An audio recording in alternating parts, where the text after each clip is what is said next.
just wish that I'd only done this. I wish I'd only said that. I wish I'd only taken this course of action. My life would be so much better today. You don't know that your life would be better. You don't even know if you'd be alive. We like to look at it because we like to look at it with these rose-colored glasses because we don't have to prove it. We can just say, my life would be better. And then we're like, yeah. And then that kind of gives us an option to almost like complain about the life that we have. But then if you do that, you miss the opportunity to appreciate the things that are in your life.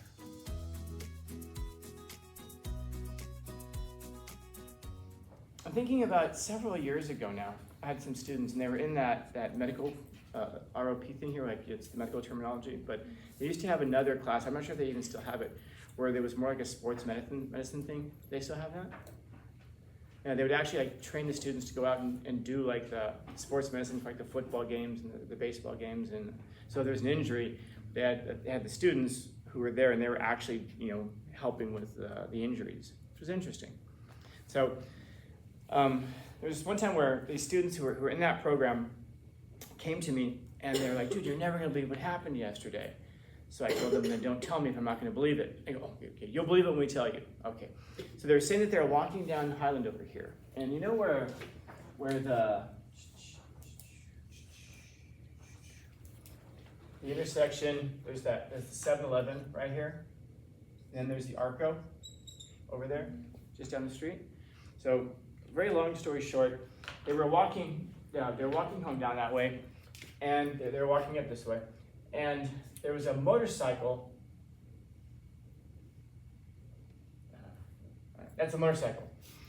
And headed this way. And then there was a car headed this way. Well, as the car went, it made a left-hand turn. But apparently it didn't see the motorcyclist. So as it turned, the motorcyclist tried to stop, but didn't, and hit the car. The guy on the bike was thrown several feet, hit the ground, and they ran over there to see if he was okay. And the guy was all banged up, bleeding out of everywhere. So they had their stuff with them, so they did the best they could. People were standing around, but of course, guess what the people standing around were doing? Watching, even worse. Recording. Yeah. So they were telling people who had their phones out, they were asking, has anyone called 911? Nobody had called 911. They just had their phones out and were recording. That was more important to them than calling for help. So finally someone called 911, the medics got there, and they were very happy because they were able to keep the guy alive until the medics got there. The medics loaded him up, took him away and all that. So they came by my room and they were all excited about this. Like, yeah, we saved someone's life. Except that they didn't save someone's life. The administrators came to me and said that they knew about these students and they said the guy died on the way to the hospital.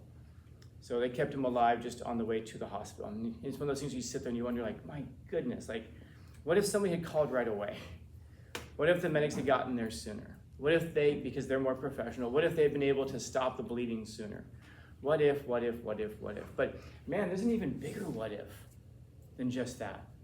And these are the kinds of things that if you let them can absolutely drive you insane. Let's say that these are the keys, right, to his motorcycle. The difference between that guy being alive and dead is this. He grabs his stuff, grabs his helmet, grabs his keys, goes and gets on his motorcycle. Okay? And then, or he's at home, he goes to get his keys. God damn it, his kids moved his keys again. He gets so pissed off. His kids will move his stuff. They're irresponsible. He yells at his kids, quit moving my damn keys. Now he's alive. You follow? Because he yells at the kids and his keys are gone, which means he's now delayed by 7 seconds, which means that he's not here when that car turns left. He's back here when that car turns left. And he has no idea that if he grabbed his keys immediately, he would be dead right there. This is a trippy story, by the way, because I told this story, I teach over at Southwestern College, I told this story to a class over there, and this dude raises his hand, and he goes, that was my uncle. I'm like, no way. So he starts describing the whole thing. He tells the person's name.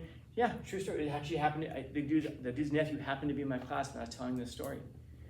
And he was just saying that, he said, dude, when you think about it that way, he said that my uncle would be alive today. He would know his uncle.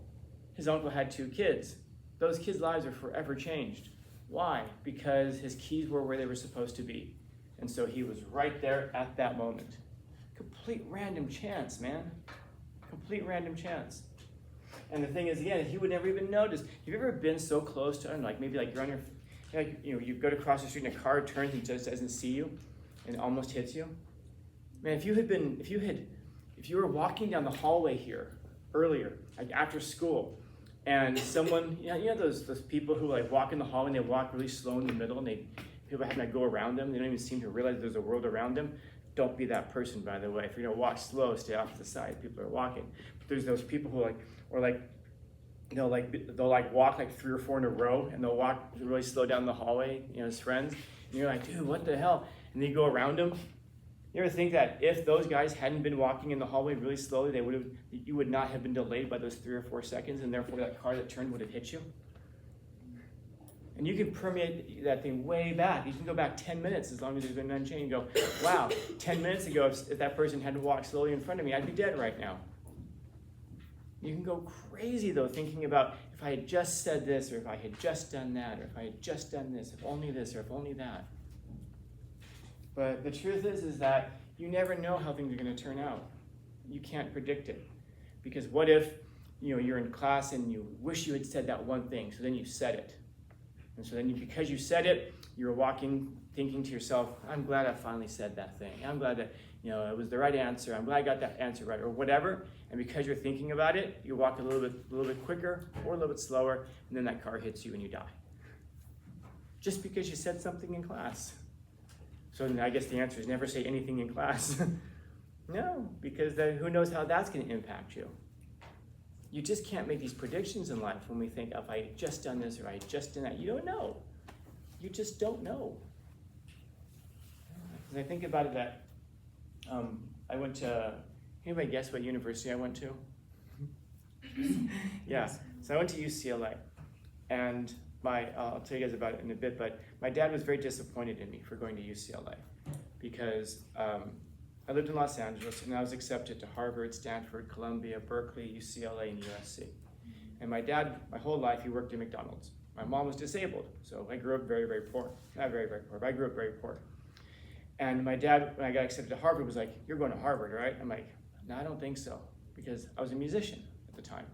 And I was in a band, and the band was cooking. And I said, nah, I'm staying in the band.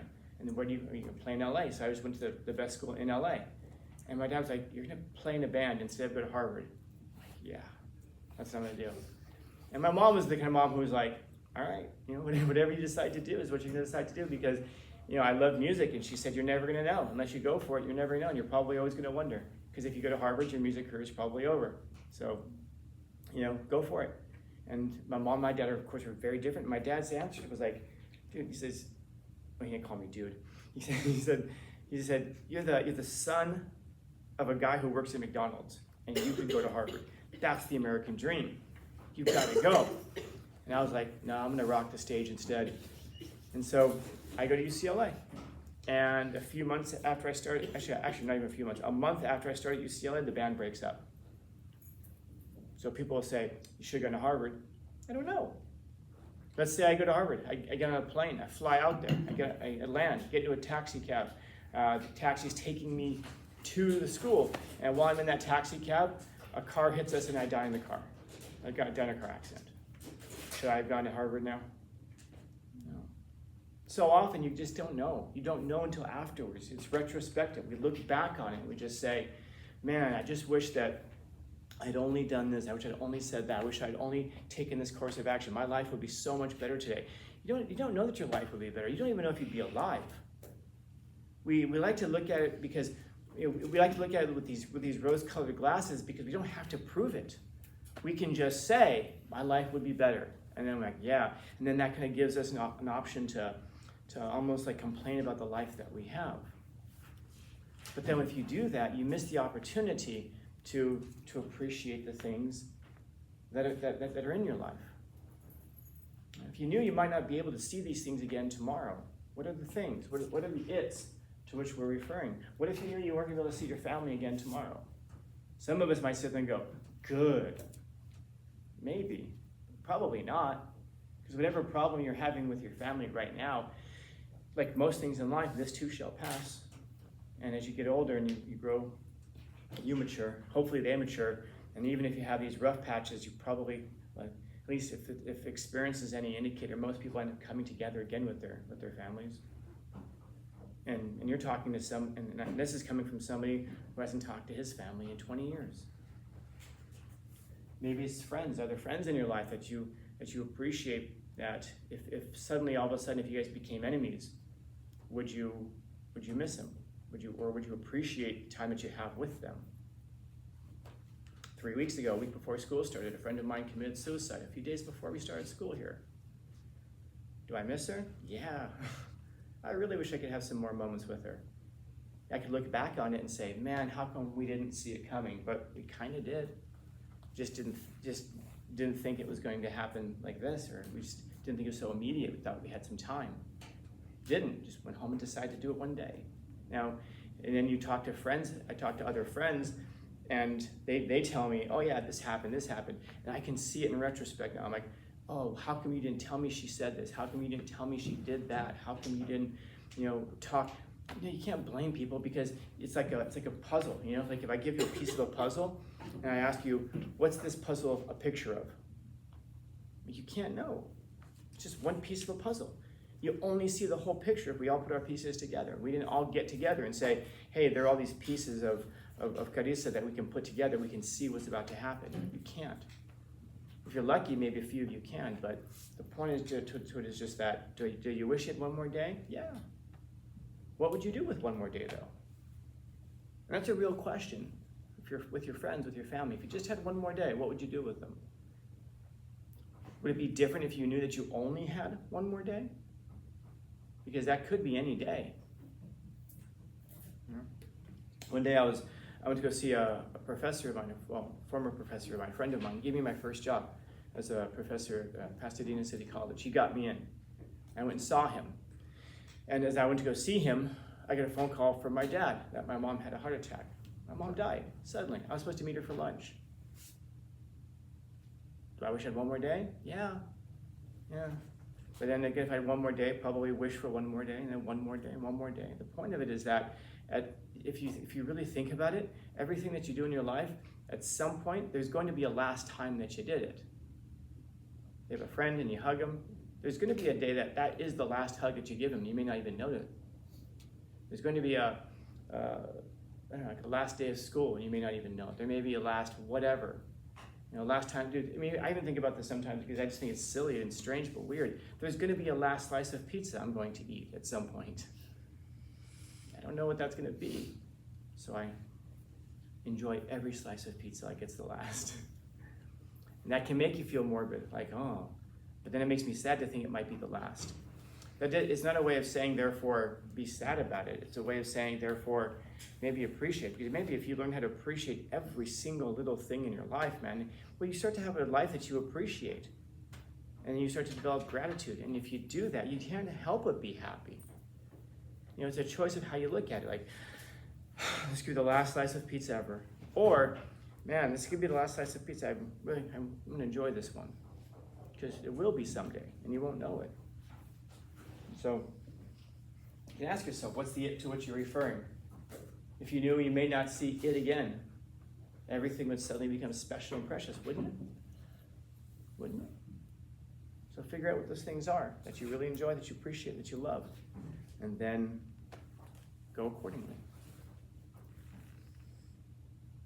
Questions, comments, concerns, complaints, criticisms, critiques?